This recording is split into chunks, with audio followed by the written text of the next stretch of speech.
It's so amazing that this tiny plot can grow a miniature food forest with up to 9 different crops.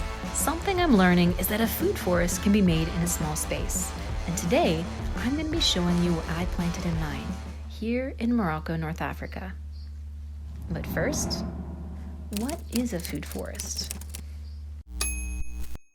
A food forest is a multi-layered, diverse ecosystem that produces food. And this is my food forest, and I'm going to be taking you step by step to how I made it look like this and why I chose the plants that I did. For the root layer, called the rhizosphere, I planted radishes and beets. For the herb layer, called the herbaceous layer, I planted dill and cilantro. For the bushy layer, called the shrub layer, I planted peppers and marigolds.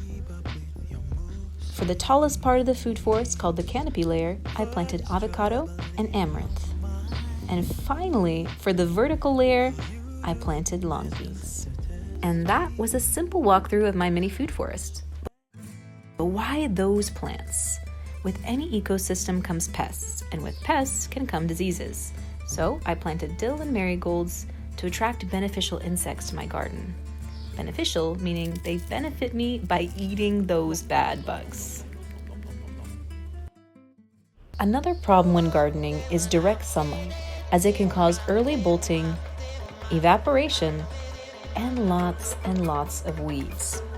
That's why I planted avocado and amaranth, as they provide the much needed protection from the intense African sun, giving some shade to the plants below. All parts of the amaranth are highly nutritious, and the grain will be a great addition to my quail's diet.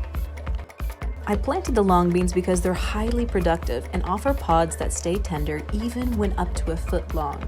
I planted beets, radishes, and cilantro to make use of the soil at the base of the plants, and also to provide one more layer of protection for the soil.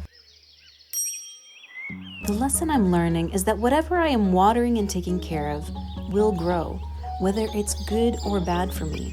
The choices I make, especially the small ones, over time will make a huge difference in my life.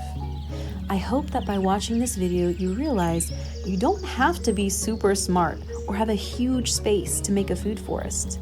That at the core, a food forest design can be simple, and the possibilities to be creative and experiment are endless. And finally, I hope that whatever you are watering and taking care of in your own life is fruitful and a blessing to you and those around you.